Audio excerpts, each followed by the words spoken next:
Hey guys, I am so excited today because today I'm going to make basapshat or paratha. Now basapshat is one of my favorite East Indian dishes. So stay tuned and see how I make basapshat. Okay guys, so right now I have a bowl with 8 pounds of flour. I'm making this amount because I'm sharing with others. But I'm going to put the scaled down version of the recipe at the bottom in the description.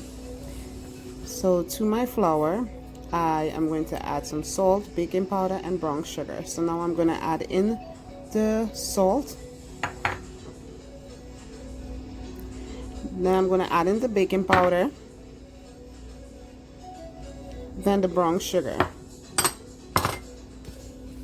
I'm going to give this a nice mix until it's well incorporated.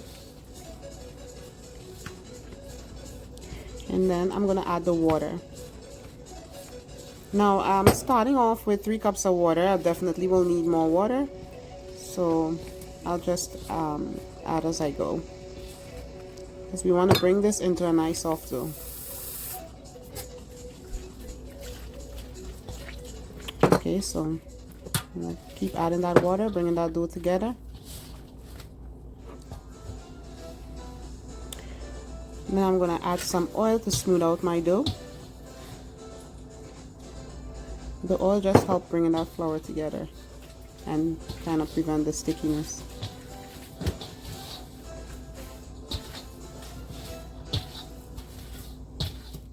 Just bring it into a nice smooth ball. Okay, so now I have my ball.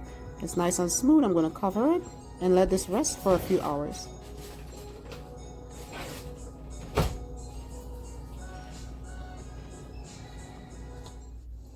Okay guys, so I'm making these dough into smaller dough ball, and I'm just smoothing them out right now. So you make these the size of your tower or baking stone, so you have to figure out what's the size of your tower and figure out the size that you want to put these in.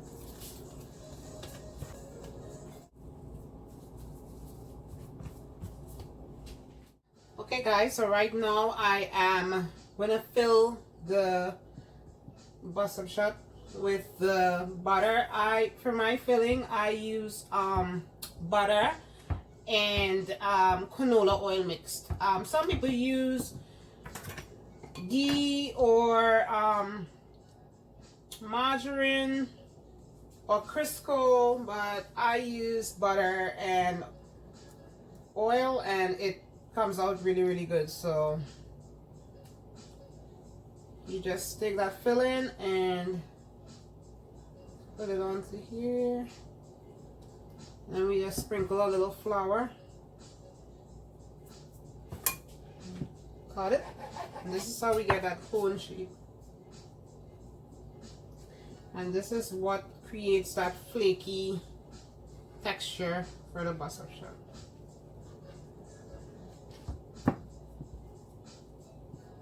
You just push that down,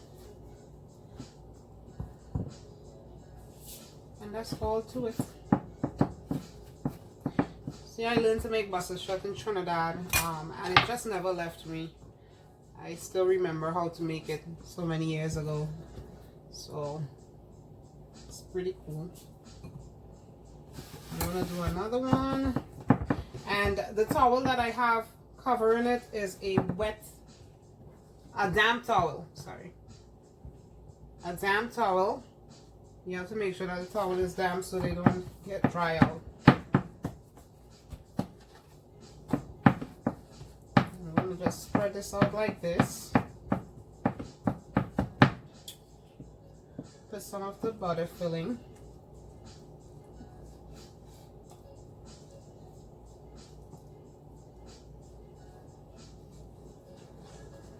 And the longer you leave this to rest, the softer it's going to be. So I'm going to let this rest for a few hours, and then I'm going to cook it. I realize the longer you do that, so you just keep going around, and you get that cone shape, and there you got it. And you just cover it with that damp towel. Okay, so these are all filled. These are 24 bus-up shots.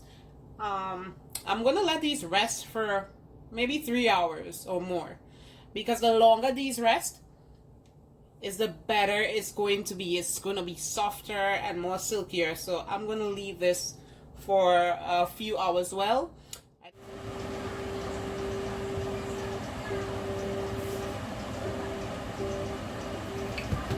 Okay guys, so now it's time for the fun part. So as you can see, I have the tower on the stove. It's at medium heat, and I'm going to just roll this dough out, focusing on the ends. You want to make sure that those ends are thin and it's rolled out really well, because you don't want it to be fat. You don't want your bus-up shot to come out too fat, so you have to roll it out really good.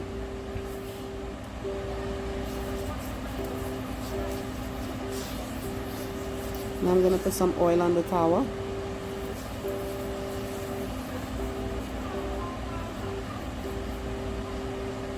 That helps with the cooking process. I'm going to put that roti on there.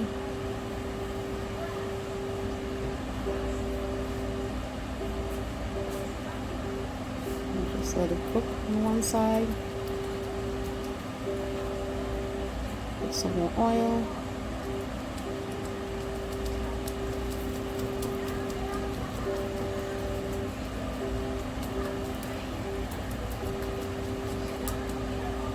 Now this is on medium heat. You can lower it, put it on low.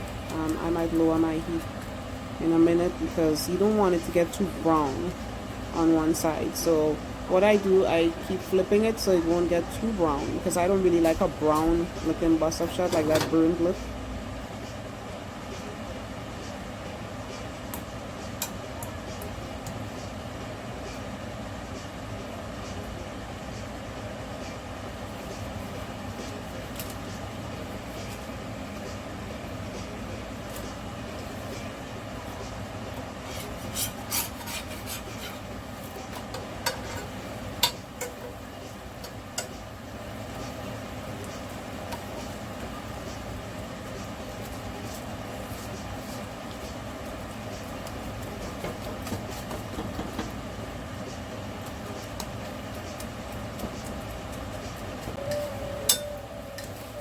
There you have it. That bus-up shot is cooking really nicely.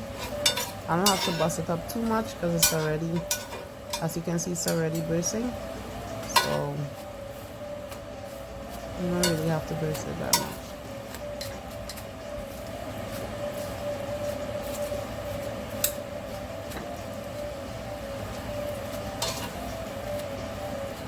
Guys, so here you have it, my silky, flaky, nice bus-up shot. You can't wait to taste it. It's gonna be I'm gonna be making some curry chicken and channa and potatoes with it, so this is gonna be delicious. So you see how soft it is? It's like really soft, like paper thin.